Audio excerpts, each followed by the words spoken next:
Hi everyone, welcome back to my channel. हम लोग कर रहे थे क्या पिछले वीडियो में? Basics of reasoning. ठीक है, बेसिक्स ऑफ रीजनिंग। तो बेसिक ऑफ रीजनिंग में ना, हम लोगों ने जो पीछे कंप्लीट किया था, वो क्या क्या कंप्लीट किया था वो थोड़ा सा रिवाइज कर लेते हैं। पहले तो इंट्रोडक्शन दिया था रीजनिंग का। ठीक है, फिर टाइप्स ऑफ रीजनिंग किया था, फिर बेसिक कॉन्सेप्ट ऑफ रीजनिंग किया था, जिसमें कि हमारे कितने चार कॉन्सेप्ट्स थे। अबाउट नंबर्स के थ्रू, अल्फ़ाबेट के थ्रू, और डायरेक्शन के थ्रू, और वर्बल रीजनिंग था।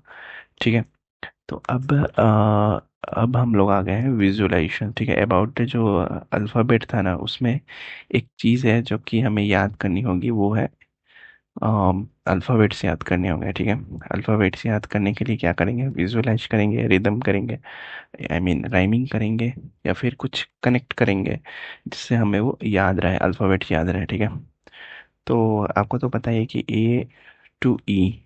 ठीक है, ए टू ई को याद करना तो बहुत ही आसान है, क्योंकि ए का जो होता है ना, ए का प्लेस वैल्यू क्या रहता है? 1। बी का क्या रहता है? 2। सी का क्या रहता है? 3। डी का क्या रहता है? 4। ई का क्या रहता है? 5।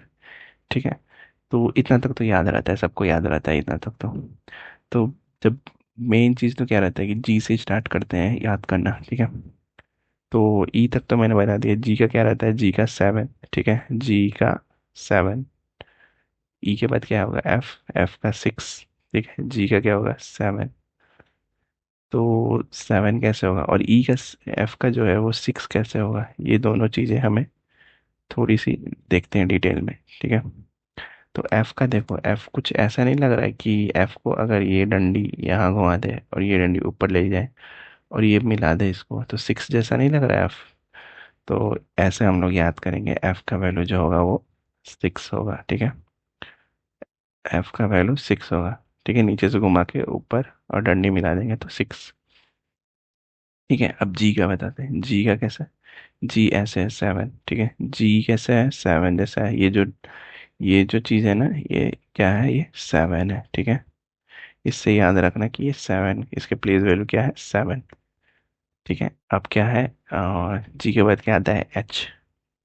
एच को याद करने का भी सिंपल तरीका है। एच जो है वो ऐसा बनता है। ठीक है, एच का जो शेप है वो ऐसा रहता है। अब नीचे से अगर एक डंडी लगा दो, ऊपर से एक डंडी लगा दो, तो कैसा लगता है? ये 8 जैसा लगता है, 8 जैसा लगता है ये। तो एच का वैल्यू, प्लेस वैल्यू क्या होता है? 8। एच का प्लेस वैल्यू 8। ठीक है, अब वो क्या हो गया? जी एच आई। आई का कैसा है? आई। आई आई आई आई आई। आई का मतलब क्या हो गया? 9।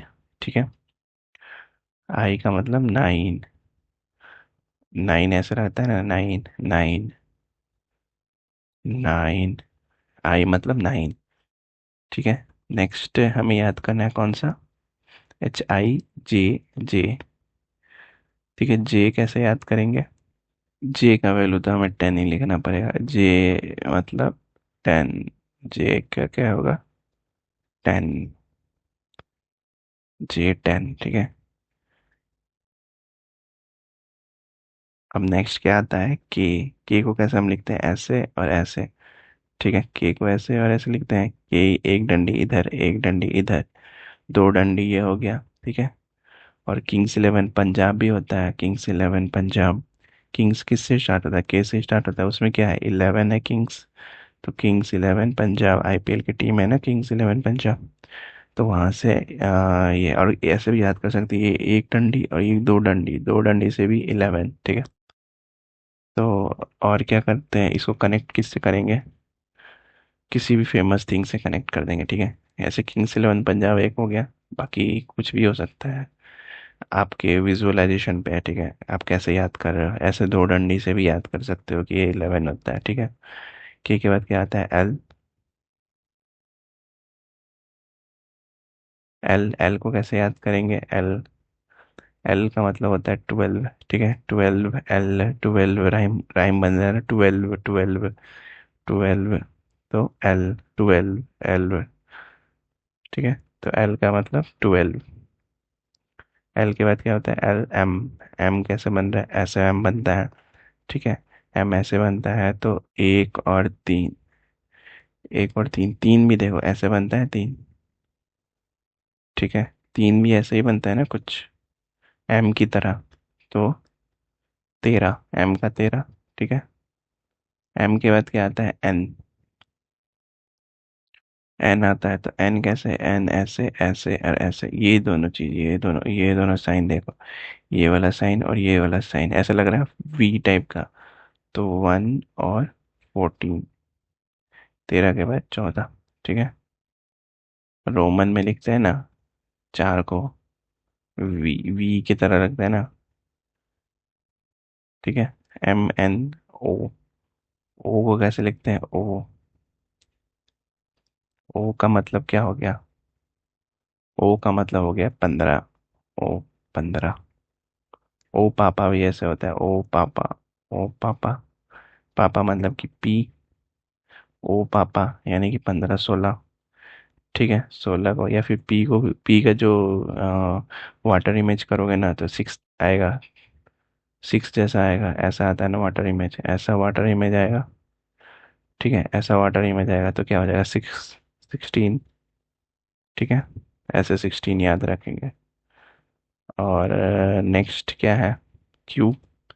क्यू, क्यू को याद करने का एक और तरीका है। क्यू मतलब क्या होता है? क्यू मतलब खतरा। हिंदी में क्या होता है? खतरा। क्यू। तो खतरा कब होता है? जब 17 आता है। 17 का खतरा। 17 का खतरा। ठीक है। 17 होता है तो 17 का खतरा। या फिर क्यू को ऐसे भी याद कर सकते हैं कि ऐसे भी याद कर सकते हैं क्यू को। क्यू ऐसे भी लिख सकते हैं, यहाँ पे ऐसे। क्यू ऐसे भी लिख सकते हैं तो ऐसे भी याद हो जाएगा। 17 यहाँ पे 7 आ जाता है तो 17। क्यू के बाद क्या होता है? LMNOP, are. आर को कैसे याद करेंगे? आर को ऐसे लिखेंगे, आर। और तो स्मॉल आर लिखेंगे तो कैसे लगता है? 8 जैसा लगता है तो ये 18। ठीक है। स्मॉल आर 8 जैसा लगता है, जैसे ऐसे लिखते हैं ना स्मॉल में आर, तो 18, 8 जैसा लगता है तो 18। ठीक है। R S. एस कैसे लिखते हैं? ऐसे लिखते हैं एस को। ठीक है। R S. एस को लिखते हैं एस, मतलब 19। आर एस भी होता है, आर एस मतलब कि 18, 19, 18, 19 रुपए। ठीक है। और टी का तो मेरे को, टी का तो मुझे वो सबसे अच्छा लगता है, T20। टी का याद करने का सबसे अच्छा तरीका है T20। 2020 होता है ना जिसमें टी पहले आता है तो T20। ठीक है। और ST हो गया। अब यूवी। यूवी को याद करने का भी बहुत बढ़िया तरीका है, यूवी, युवराज सिंह।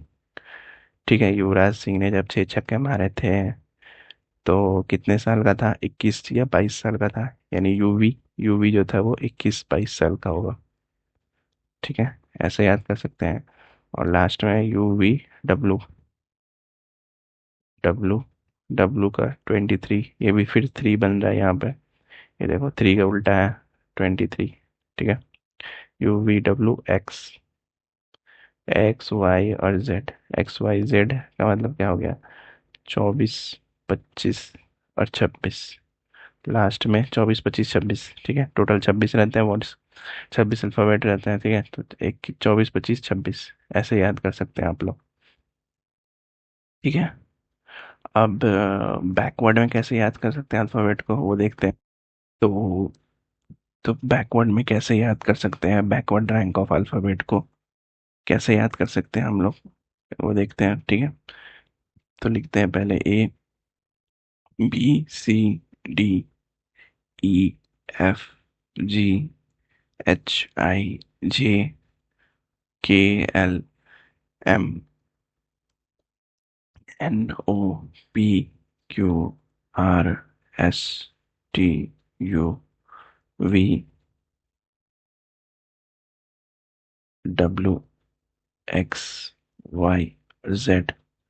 ठीक है। याद, ये फॉरवर्ड में लिखेंगे तो, फॉरवर्ड में क्या लिखेंगे? ऊपर में लिख रहा हूँ मैं फॉरवर्ड में। ठीक है। फॉरवर्ड में लिखेंगे तो 1।